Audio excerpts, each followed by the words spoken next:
இந்தியாவில் எழுப்புதல் துவங்கிவிட்டது. இந்த டெலிகாஸ்ட பார்க்கிற ஒவ்வொருவருக்கும் சுகம் கிடைக்கும். இயேசுக்கு பரிசுத்த ஆவியானவர் தேவைப்பட்டது.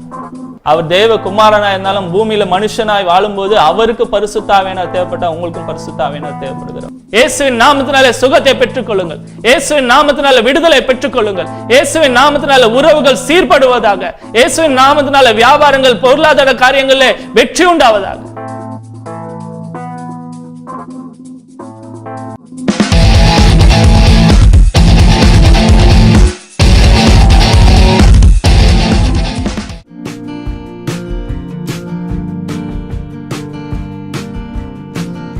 கர்த்தருக்கு பிரியமானவர்களே, இன்று நாம் பார்க்கிற வேத சத்தியம் அன்பிலே நடவுங்கள். அதற்காக நாம் எடுத்திருக்கிற வேத பகுதி எபேசியர் 5ஆம் அதிகாரம் 2ஆம் வசனம். கிறிஸ்து நமக்காக தம்மை தேவனுக்கு சுகந்த வாசனையான காணிக்கையாகவும் பலியாகவும் ஒப்பு கொடுத்து நம்மில் அன்பு கூர்ந்தது போல நீங்களும் அன்பிலே நடந்து கொள்ளுங்கள். அன்பிலே நடக்க வேண்டும் என்று பவுல் சபைக்கு எழுதுகிறார். அன்பு ஒரு முக்கியமான ஒரு கிறிஸ்தவ பண்பா இருக்கிறது. தேவன் அன்பாகவே இருக்கிறார் அப்படின்னு 1 யோவான் 4ஆம் அதிகாரம் 7வது வசனத்திலிருந்து 11ஆம் வசனம் வரைக்கும் பார்க்கிறோம். தேவன் அன்பாகவே இருக்கிறபடினால தேவனுடைய அன்பை நான் வெளிப்படுத்த வேண்டும் என்றால் அவர்தான் அதற்கு ஆதாரமா இருக்கிறார். அவர் தான் சோர்ஸ். கலாத்தியர் 5:6 பார்க்கிறோம், அன்பினால் கிரியை செய்கிற விசுவாசம். இந்த உலகத்துல பூமிக்குரிய வாழ்க்கையில தேவனிடத்திலிருந்து எதையாவது பெற்றுக்கொள்ள வேண்டும் என்றால் அல்லது தேவனுடைய வல்லமையோ தேவனுடைய பண்பையோ வெளிப்படுத்த வேண்டும் என்றால் விசுவாசம் தேவைப்படுகிறதா இருக்கிறது. 1 யோவான் 5 பார்க்கிறோம், தேவனால் பிறந்ததெல்லாம் உலகத்தை ஜெயிக்கும், உங்கள் விசுவாசமே உலகத்தை ஜெயிக்கிற ஜெயம். உலகத்தையே ஜெயிக்கிற அந்த விசுவாசம் அன்பினால தான் கிரியை செய்யும். அன்பில்லைனா அந்த விசுவாசம் கிரியை செய்யாததா இருக்கும்.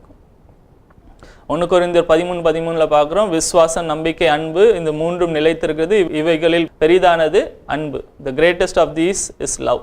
இயேசுட்ட வந்து கேட்கும்போது கட்டளைகள்ல எது பிரதானமான கட்டளை அப்படின்னு கேட்கும்போது இயேசு சொல்றார், உன் முழு இருதயத்தோடும் உன் முழு ஆத்மாவோடும் உன் முழு பலத்தோடும் உன் தேவனாகிய கர்த்தரிடத்தில் அன்பு கூறுவாயாக. இதற்கு ஒப்பனையான இன்னொரு பிரமாணம் என்ன அப்படின்னு கேட்கும்போது, நீ உன்னில் அன்பு கூறுகிறது போல பிறனிடத்திலும் அன்பு கூறுவாயாக. எந்த இடத்துல பார்க்கும்போதும் அன்பை உயர்த்தி காமிக்கிறதா இருக்கு. யாக்கோபு 2ஆம் அதிகாரம் 8ஆம் வசனத்துல பார்க்கிறோம், உன்னில் நீ அன்பு கூறுகிறது போல பிறனிடத்திலும் அன்பு கூறுவாயாக என்ற இந்த கட்டளையை யாக்கோபு திரும்பவும் எழுதுகிறான். யாக்கோபு 2:8 அதை ராஜரீக பிரமாணம் என்று அழைக்கிறான். மற்ற நிறைய பிரமாணங்கள் உண்டு, ஆனா அதுல ராஜரீகம் நம்பர் 1 பிரமாணம் என்னன்னா மற்றவர்களிடத்தில் அன்பு கூறும். முழு பழைய ஏற்பாட்டின் 10 கட்டளைகள் எல்லாருக்கும் தெரியும். அந்த 10 கட்டளைகளின் சாராம்சமும் இந்த அன்புல தான் அடங்கியிருக்கு. முதல் 4 கட்டளைகள் என்ன என்று உனக்கு வேற தேவர்கள் உண்டாயிருக்க வேண்டாம், வேற எந்த சொரூபமோ எந்த சிலையோ நீ உண்டாக்காத, நமஸ்கரிக்காத, என்னுடைய நாமத்தை வீணிலே வழங்காதிருப்பாயாக, ஓய்வு நாள பரிசுத்தமாய் ஆசரிப்பாயாக. இந்த முதல் 4 கட்டளையும் தேவனிடத்தில் நாம் காண்பிக்கிற அன்பை காண்பிக்கிறோம். அடுத்த மீதி இருக்கிற அந்த 6 கட்டளையும் நம்ம வாழ்கிற இந்த உலகத்தில் மனிதர்களிடத்தில் காண்பிக்கிற அன்பை குறித்து பேசுகிறதா இருக்கு. 5வது, நம்முடைய தாயின் தகப்பனையும் நம்ம கனம் பண்ணணும். கொலை செய்யாதிருப்பாயாக, விபச்சாரம் செய்யாதிருப்பாயாக, களவு செய்யாதிருப்பாயாக, பொய் சாட்சி சொல்லாதிருப்பாயாக, இச்சையாதிருப்பாயாக. இது எல்லாமே பிறரிடத்தில் காண்பிக்கிற அன்பாய் இருக்கிறது. நாம் மற்றவர்கள் தேவனிடத்தில் அன்பு கூறும் போதும் பிறரிடத்தில் அன்பு கூறும் போதும் முழு நியாய பிரமாணத்தை நிறைவேற்றுகிறவர்களா இருக்கிறோம். ஆமோஸ் 3:3 சொல்கிறது, 2 பேர் ஒருமனப்பட்டிருந்தால் ஒழிய ஒருமித்து நடந்து போவார்களோ. ஒருமித்து நடந்து போகிற அனுபவம் தான் மனம் ஒத்து போயிருக்கணும். தேவன் அன்பாகவே இருக்கிறார். நான் தேவனோடு இந்த பூமியில என்னுடைய வாழ்க்கை, கிறிஸ்துவ வாழ்க்கை, நான் தேவனோடு வாழ்கிறேன் என்று சொல்லுகிறேன். நானும் அன்பிலே நடக்கணும். நான் அன்பிலே நடவாமல் தேவன் அன்பாக இருக்கும்போது நாங்கள் இருவரும், தேவனும் நானும் ஒருமித்து வாழ்கிறோம், நடக்கிறோம் என்ற அனுபவம் இல்லாமல் போகும். தேவன் அன்பாக இருக்கிறார், நம்மையும் அன்பிலே நடக்கும்படி கட்டளையிடுகிறார். நாம் பிறரை நேசிக்க வேண்டும், பிறரிடத்தில் அன்பு காட்ட வேண்டும் என்றால் அதற்கு முன்மாதிரியாக தேவனே அன்பை வெளிப்படுத்தி இருக்கிறார். நமக்கு எல்லாருக்கும் தெரிஞ்ச வசனம் யோவான் 3:16, தேவன் தம்முடைய ஒரே பேரான குமாரனை விசுவாசிக்கிறவனோ அவன் கெட்டு போகாமல் நித்திய ஜீவனை அடையும்படிக்கு அவரை தந்தருளி இவ்வளவாய் உலகத்தில் அன்பு கூர்ந்தார். இந்த உலகத்தில் அவருக்கு எதிரடியாக இருந்த இந்த உலகத்தில் அவர் அன்பு கூர்ந்தபடினால தான் அவர் நம்மகிட்ட சொல்றாரு, உன் சத்துருக்களையும் நீ நேசி. நான் எப்படி அன்பு கூர்ந்தனோ அதை போல நீயும் அன்பு கூறுவாயா. நாம் ஒருவரிடத்தில் ஒருவர் அன்பு கூர்ந்தால் தேவன் நமக்குள் நிலைத்திருக்கிறாராம். 1 யோவான் 4:12 சொல்லுது. நான் காண்கிற சகோதரனை நேசிக்காம காணாத தேவனை நேசிக்கிறேன் என்று சொல்வேனானால் நான் பொய்யன் என்று 1 யோவான் 4:20 சொல்கிறது. அன்பு முக்கியம். நான் அன்பிலே நடக்க வேண்டும். இது எல்லாருக்கும் தெரிஞ்சது தாங்க. ஆனால் அதை செயல்படுத்துவது கடினமாக இருக்கிறது. காரணம் என்ன தெரியுமா? வேதம் சொல்லுகிறது, என்னிடத்தில் உள்ளதை உனக்கு கொடுக்கிறேன் அப்படின்னு சொல்லப்படும். பேதுரு அந்த முடவனாக இருந்தவனிடத்தில் சொல்லும்போது என்னிடத்தில் இருக்கிறதை உன்னிடக்கு கொடுக்கிறேன் என்று சொல்கிறார். அப்போஸ்தலர் 3ஆம் அதிகாரத்தில். நம்ம இடத்துல இருக்கிற ஒரு காரியத்தில் தான் மற்றவங்களுக்கு கொடுக்க முடியும். நம்ம தமிழில் பழமொழி உண்டு, சட்டியில் இருந்தால் தான் அகப்போல வரும். நம்மிடத்துல தேவனுடைய அன்பு இருந்தால்தான் அந்த தேவனுடைய அன்பை நாம் மற்றவர்களுக்கு பகிர்ந்து கொடுக்கிறவர்களாக இருக்க முடியும். அந்த அன்பை வெளிப்படுத்துகிறவர்களாக இருக்க முடியும். தேவனுடைய அன்பை முதலாவது நான் பெற்றிருக்க வேண்டும், அதை அனுபவித்திருக்க வேண்டும். அந்த அன்பை நான் அனுபவித்து பெற்றவனாய் இருக்கும்போது தான் எனக்குள்ளாக இருக்கிற அந்த அன்பை நான் மற்றவர்களுக்கு வெளிப்படுத்துகிறவனாய் பகிர்ந்து கொடுக்கிறவனாய் இருக்க முடியும். அந்த அன்பு என்னிடத்தில் இருக்கிறதா? நான் என்னைக்கு ரட்சிக்கப்பட்டேனோ, என்னைக்கு இயேசுவை நம்பி நான் தேவனுடைய பிள்ளையாய் மாறினேனோ அன்னைக்கே தேவனுடைய அன்பு என்னுடைய இருதயத்திலே பரிசுத்த ஆவியானவராலே ஊற்றப்பட்டு இருக்கிறது ரோமர் 5:5 பார்க்கிறோம். ஆனால் எனக்குள்ளாக தேவனுடைய அன்பு இருந்தா கிறிஸ்தவங்க எல்லாரும் அன்பை வெளிப்படுத்துகிறவர்களா இருக்கிறாங்களா? இல்லையே. வசனம் சொல்லுது, பூர்ண சர்க்குணத்தின் கட்டாகிய அன்பை தரித்து கொள்ளுங்கள். அன்பு எனக்குள்ளாக இருந்தாலும் அதை மேலே என் மேல் இருக்கிறதாக நான் போட்டுக்கொள்ள வேண்டும் என்பது என்னுடைய வேலையாக இருக்கிறது. அன்பு உள்ள இருக்க தான் செய்யுது, ஆனால் அதை நான் வெளிப்புறமாக காண்பிக்க வேண்டியது என்னுடைய வேலை. கலாத்தியர் 5:22 சொல்லுது, ஆவியின் கனியோ அன்பு. அன்பு உள்ள இருந்தாலும் அந்த ஆவியானவரோடு எனக்கு இருக்கிற அந்த உறவுல நான் வளர்ந்து வரும்போது அதன் கனியாக வெளியே அன்பு தெரிகிறதா இருக்கிறது. இப்படி நான் அன்பு காமிக்கலைன்னா என்னங்க? அப்படி என்ன நான் உண்டு, என் வாழ்க்கை உண்டு, நான் போயிட்டே இருக்கேன், மற்றவங்க என்ன நினைச்சா என்ன அப்படின்னு நான் வாழ்ந்துட முடியுமா? இல்லை. வேதம் சொல்லுகிறது, எபேசியர் 3ஆம் அதிகாரம் 18-19 பார்க்குறோம், அறிவு கெட்டாத அந்த அன்பை நம்ம அறிந்து கொள்ளவர்களாக வல்லவர்களாக மாறினாதான் அவருடைய பரிபூர்ணம் நம்முடைய வாழ்க்கையிலே விளங்குகிறதா இருக்கு. தேவனுடைய சகல பரிபூர்ணமும் என்னில் விளங்க வேணும், அவருடைய ஆசீர்வாதங்கள், அவருடைய பண்பு, அவருடைய வல்லமை என்னில் விளங்க வேண்டும் என்று விரும்புகிற ஒவ்வொருத்தரும் அவருடைய அன்பை முதலாவது புரிஞ்சிக்கணும். அவருடைய அன்பை அறிந்து கொள்ள வல்லவர்களாக மாறும்போது தான், அவருடைய அன்பிலே நாம் வளரும்போது தான், அறிகிற அறிவிலே வளரும்போது தான் அவருடைய பரிபூர்ணத்தை நாம் அனுபவிக்கிறவர்களாக இருப்போம். இந்த அன்பில் செயல்படுவது மற்றவர்களுக்கு தேவனுடைய அன்பை காண்பிக்கிறதுக்காக மாத்திரமல்ல, நான் தேவனுடைய பரிபூர்ணத்திலே நான் வளர வேண்டும், அவருடைய பரிபூர்ணத்தை அனுபவிக்க வேண்டும் என்றால் அன்பிலே நான் நடக்கிறவனா இருக்க வேண்டும். இது தன்னால் நடக்குமா அப்படின்னு பார்த்தா இல்லை. நம்ம தீத்து 2ஆம் அதிகாரம் 3ஆம் வசனத்திலேருந்து 5ஆம் வசனத்தில் வாசிக்கிறோம். அந்த வயதில் முதிர்ந்த மூதாட்டிகளை பார்த்து, உங்கள் மகள் மருமகளுக்கு தங்களுடைய புருஷர்களுக்கும் பிள்ளைகளிடத்தில் அன்பாய் நடப்பது எப்படி என்பதை கொடுங்கள் அப்படின்னு சொல்லப்பட்டிருக்கு. அப்போனா எப்படி அன்பாய் நடக்க வேண்டும் என்பதை கற்று வேற கொடுக்க வேண்டுமா? ஸோ அப்போ நம்ம கற்றுக்கொள்ளக்கூடிய ஒரு குணாதிசயம் தான் அன்பு. யூதா 21ஆவது வசனத்தில் பார்க்குறோம், தேவனுடைய அன்பை காத்து கொள்ளுங்கள். தேவனுடைய அன்பு எனக்குள்ளாக இருந்தாலும் அதை இழந்து விடாதபடிக்கு, அதை மற்றவர்களோ சூழ்நிலையோ பிசாசோ திருடி விடாதபடிக்கு அதை காத்து கொள்ள வேண்டும் என்பதும் என்னுடைய வேலையா இருக்கிறது. தேவனுடைய அன்பு என்னுடைய இருதயத்தில் ஊற்றப்பட்டிருக்கு, ஆனால் அதை நான் வெளிப்படுத்தணும். அதை எப்படி வெளிப்படுத்துவதற்கென்று நான் கற்றுக்கொள்ள வேண்டும். அது யாரும் திருடாத அளவுக்கு நான் அதை காத்து கொள்கிறவனாக இருக்க வேண்டும். இந்த அன்பை சம்பாதிக்க அவசியம் இல்லை. இந்த அன்பை ஏற்கனவே தேவன் எனக்கு கொடுத்தவராக இருக்கிறார். நான் அன்பில் நடக்கிறேனா இல்லையா? நம்மளை நாமே பார்க்கணும்னா நம்ம நேராக பார்க்க வேண்டிய ஒரே ஒரு அதிகாரம் என்னன்னா, 1 கொரிந்தியர் 13ஆம் அதிகாரத்தில் 4ஆம் வசனத்திலேருந்து 8ஆம் வசனம் வரைக்கும் பார்த்தோம்னா அன்பை குறித்து தானே குணாதிசயங்கள் இருக்கு. அந்த குணாதிசயங்களை பார்த்துட்டு இப்படி தானா நான் நடக்கிறேன், இப்படி தானா நான் வாழ்கிறேன் என்று நம்மை நாமே கேட்டுக்கொண்டால் நான் அன்பிலே நடக்கிறேனா இல்லையா என்ற கேள்விக்கு நாமே பதில் கண்டுபிடிக்கலாம். தேவனுடைய அன்பை நான் அறிந்து கொண்டு இருக்கிறேன், ஆனால் அன்பை காட்ட வேண்டும், அந்த அன்பை வெளிப்படுத்த வேண்டும் என்று பிரயாசமும் படுகிறேன். ஆனால் ரொம்ப கஷ்டமாக இருக்குது. இந்த பூமியில் சூழ்நிலைகள், மனிதர்கள் நிறைய காரணங்களுக்கு மற்றவர்களோடு உன்னில் நீ அன்பு கூறுவது போல பிறனிடத்திலும் அன்பு கூறுவாயாகன்னு சொல்லிட்டாரு. ஆனால் பிறனிடத்தில் நான் அன்பு கூறுறதுக்கு எவ்வளவோ முயற்சி செய்கிறேன், ஆனால் எப்போ பார்த்தாலும் பிரச்சனைகள் தான் இருக்குது. அப்படின்னா அந்த பிரச்சனைகளுக்கு, அந்த உறவில் இருக்கிற அந்த சீர்கேடுக்கு காரணங்கள் ஒரு 4 காரணங்கள் இருக்கலாம். காரணங்கள் அப்படின்னு சொன்னா நான் வெளியில் யாரையோ அந்த காரியங்கள், அந்த சூழ்நிலைகள், அப்படி பிசாசு அதெல்லாம் சொல்லுவேன்னு நினைக்காதீங்க.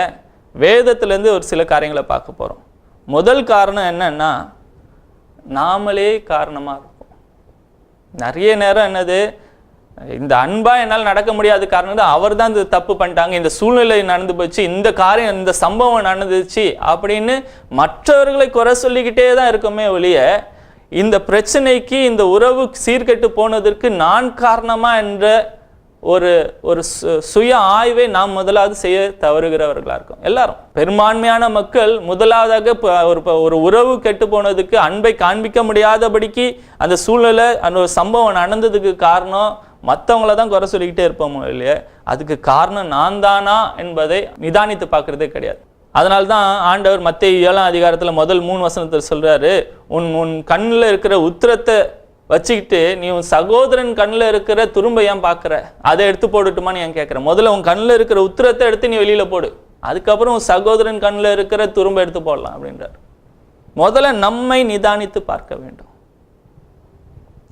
நிறைய நேரம் அவங்க ஏதோ எதேச்சியாக தான் சொல்லியிருப்பாங்க, ஒரு காரணமே ஒரு நம்மளுக்கு புண்படுத்தணும், இல்லைன்னா அந்த காரியத்தில் வேணும்னு தீமையை செய்ய வேண்டும் என்று நினைக்காம சில காரியங்கள் நடந்திருக்கும், தெரியாமல் நடந்திருக்கும், எதிர்பார்க்காம நடந்திருக்கும். ஆனால் ஆமாம் அப்படி தான் பண்ணாங்க, அவங்க வேணும் தான் பண்ணியிருப்பாங்க, ஏன்னா அவங்கள பற்றி எனக்கு நல்லா தெரியும், அவங்க மனசு எப்போவுமே கெட்ட மனசு அப்படின்னு அவங்கள பற்றி நம்ம விமர்சனம் பண்ணி நம்மளா தேவையில்லாமல் அந்த இடத்துல தப்பான அந்த ஒரு விரோதத்தை வளர்த்து கொள்கிறவர்களாக இருக்கிறோம். 1 தீமோத்தேயு 3ஆம் அதிகாரத்தில் பார்க்குறோம், தெளிந்த புத்தி உள்ளவர்களா இருங்களா அப்படின்னு சொல்லு. தெளிந்த புத்தினா என்னன்னா, உன் இஷ்டத்துக்கு அப்படியே இமேஜின் பண்ணிட்டு இருக்காதீங்க. மனசுல நம்மளா யோசிக்கிறது, வீணான சிந்தனைகளை வச்சுக்கிட்டு நம்முடைய புத்தி தெளிவில்லாமல் போயிடுது. அந்த தெளிவில்லாம நம்ம மனசுல தோன்றுகிற அந்த கற்பனைகள்னால அன்பை காண்பிக்க முடியாமல் சூழ்நிலையை கெடுக்கிறவர்களாக நாமே நிறைய வேட்டி நடந்திருக்கோம். அப்படி ஒரு சூழ்நிலையே இருந்திருக்காது, ஏதோ ஒரு சம்பவம் நடந்திருக்கும், ஆனால் அதுக்கு காது மூக்கெல்லாம் வச்சு டிஃப்ரெண்ட் கலர் அடித்து இப்படி தான் நடந்துச்சுன்னு பூதாகரமாக ஆக்கி நம்மளே அந்த உறவை கெடுத்து அந்த சூழ்நிலையை பெரிதாக்கி அந்த இடத்துல ஒரு பிரச்சனையாக்கு காரணம் நாமாவே இருந்திருப்போம். அதனால்தான் ரோமர் 12:18 பார்க்குறோம், கூடுமானவரை யாவரோடும் சமாதானமாக இருங்க.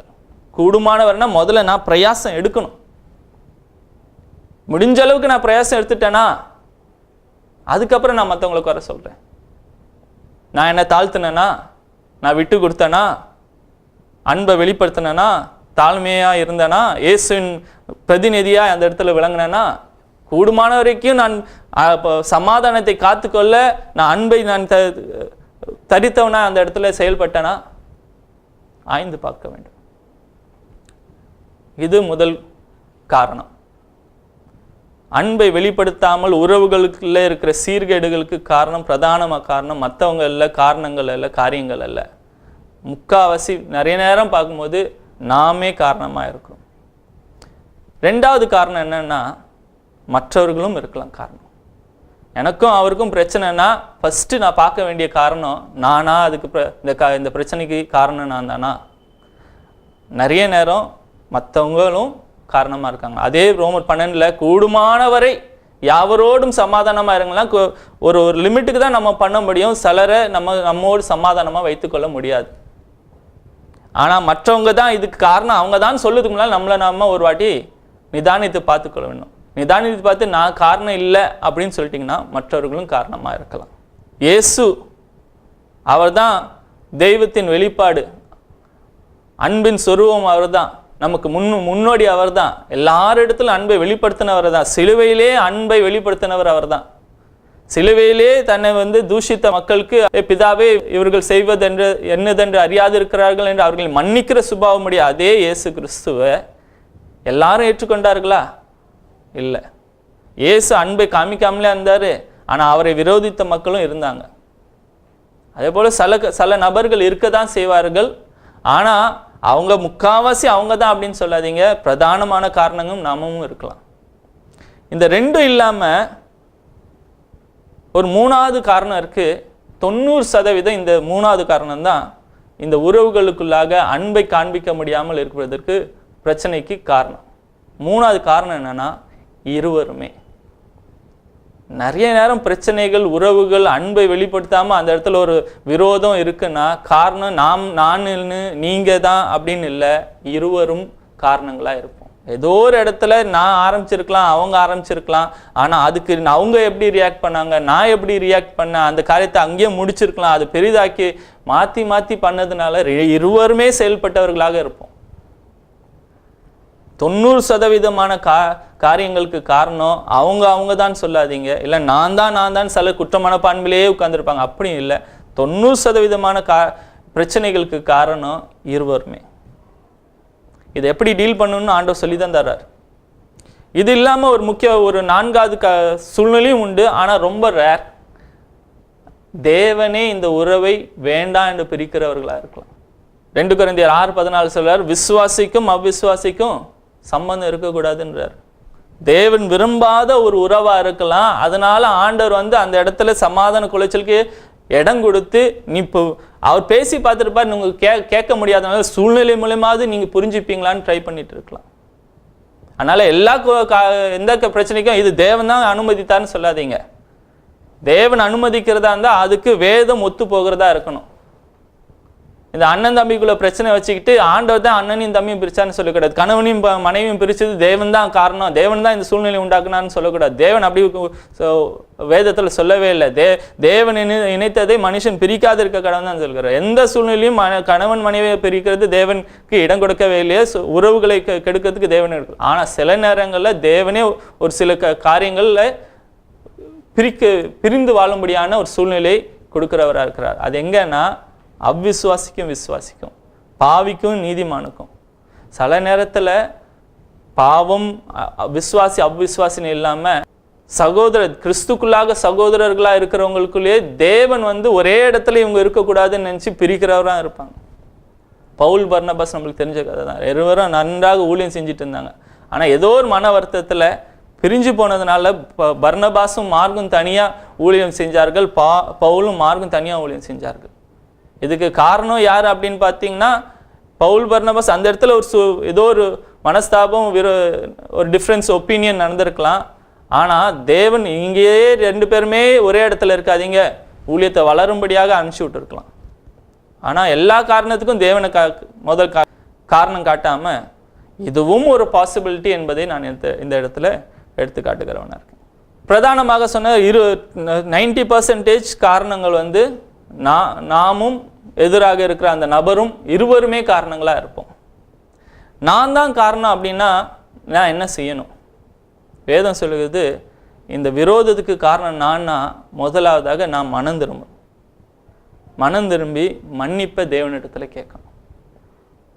எனக்கு கசப்பு இருக்குது, இன்னொருத்தர் மேலே கசப்பு இருக்குது, இந்த ஒரு விரோதம் இருக்குன்னா நான் தான் அதுக்கு காரணம், நான் தான் இதை வளர்த்து விட்டேன், நான் தான் இதை ஆரம்பித்தேன், இதுக்கு காரணம் நான் என்று கண்டுபிடிச்சால் நான் மனம் திரும்பி, ஆண்டவரே நான் செஞ்ச தப்பு, அன்பை வெளிப்படுத்தாமல் கசப்பை நான் வளர்த்துருக்கேன், நான் மன்னிக்க முடியாமல் நான் வாழ்ந்துட்டேன், என்னை மன்னிங்க அப்படின்னு நீங்கள் மனம் திரும்பி தேவனிடத்தில் ஒப்புரவாகணும்.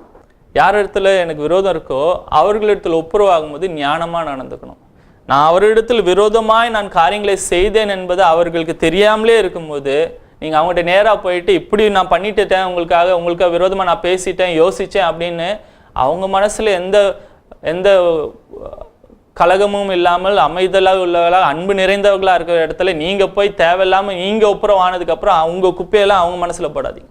ஆனால் நீங்கள் பண்ணது காரியம் மற்றவங்களுக்கு பாதிப்பை உண்டாக்கியிருந்தா நீங்கள் போய் அவங்களோட ஒப்புரவாகி அந்த காரியத்தை சீர்படுத்த பார்க்கணும். நிறைய நேரத்தில் ஆண்டவர் என்ன உணர்த்தினார் அப்படின்னு சொல்லிட்டு பிரதர் அப்படின்னு சொல்லிட்டு நம்மகிட்ட பேசிட்டு போயிட்டா அதுக்கப்புறம் நம்மளுக்கு அந்த காரியமே தெரியாமல் இருந்திருக்கோம், நம்ம அதை பற்றி அப்படியே யோசிச்சிருக்கவே மாட்டோம். அவங்க சொல்லிட்டு போதுக்கும், ஓ இப்படி யோசிச்சுட்டாங்களா நம்மளை பற்றி அப்படின்னு இந்த நபர் இன்னுமா இவங்க மனசு வேதனைப்பட்டு அதுக்கப்புறம் இவங்க ஒப்புரவாகிறதுக்கு இவங்க சரியாகிறதுக்குள்ள டைம் ஆகும்.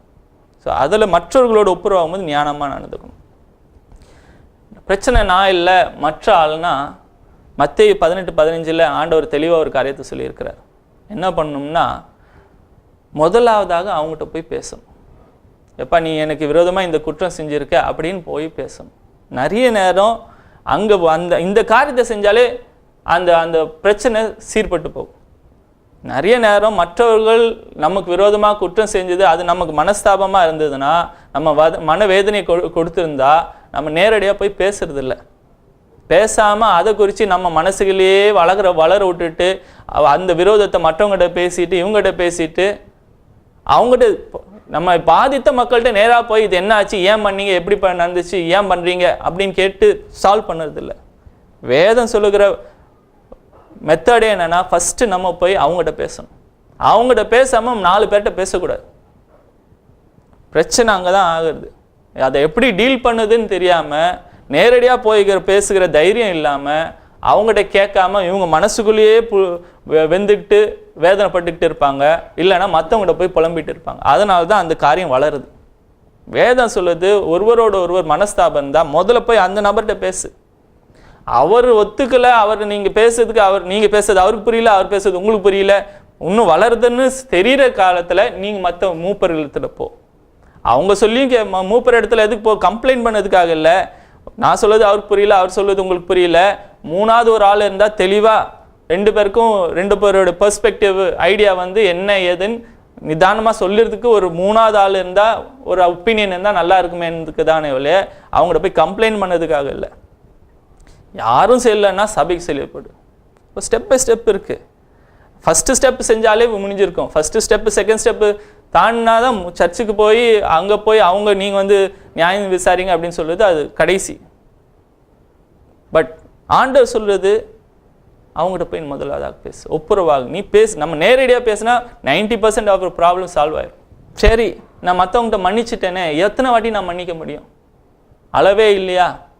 எத்தனையோ வாட்டி நான் மன்னிச்சிட்டேன், ஒப்புரவாயிட்டேன், பேசிட்டேன், திரும்ப திரும்ப வம்பு பண்ணிக்கிட்டே இருக்காங்க அப்படின்னா ஆண்டவர் சொல்கிறார். இதே கேள்வியை தான் பேதுரு கேட்டான். எத்தனை வாட்டி நம்ம மன்னிக்குது? ஒரே நாளில் 7 வாட்டி கேட்டால் மன்னிக்கணுமான்னா 7 வாட்டி இல்லை, 70 வாட்டி மன்னிக்கணும் அப்படின்றார். மன்னிப்புக்கு அளவே இல்லை. ஏன்னா தேவன் என்னை மன்னித்திருக்கிறார் என்ற உணர்வு நமக்கு இருந்தா மற்றவங்களை மன்னிக்கிறது எளிதாக இருக்கும். தேவன் எனக்கு எப்படி மன்னிப்பு கண்டிஷனே இல்லாமல் மன்னித்தது போல நானும் மற்றவர்களிடத்தில் மன்னித்து அன்பிலே நடக்க வேண்டும் என்பதுதான் தேவனுடைய கட்டளை. இப்படி நான் வாழும்போது தான் அவருடைய கட்டளையே நிறைவேற்றுகிறவனா இருக்கிறேன். அவருடைய பரிபுணமும் என்னுடைய வாழ்க்கையில் அனுபவிக்கிறவனா இருப்பேன். அன்பிலே நடவுங்கள். இதை விவரிக்கணும்னா இன்னும் மாதக்கணக்கில் விவரிக்கலாம். ஆனால் ஆண்டவர் ஏற்கனவே உங்களை உணர்த்தி இருக்கிறார். இன்னைக்கு கர்த்தர் உங்களுக்கு கொடுக்குற வார்த்தை அன்பிலே நடவுங்கள். உங்களுக்காக ஜெபிக்க விரும்புகிறேன். தகப்பனே, இந்த நாளிலும் கர்த்தாவே அன்பிலே நடக்க வேண்டும் என்ற கட்டளையை நீர் எங்களுக்கு கொடுத்திருக்கிறீர். எப்படி அன்பிலே நடக்க வேண்டும் என்றும் எங்களுக்கு கற்று தந்தவராயிருக்கிறீர். உம்முடைய அன்பை கர்த்தாவை நாங்கள் அனுபவித்து அந்த அன்பிலே வளர்ந்து அந்த அன்பை மற்றவர்களுக்கு பகிர்ந்து கொடுக்கிறவர்களாக உம்முடைய பிரதிநிதியாய் பூமியிலே வாழ எங்களுக்கு கிருபைத்தார்.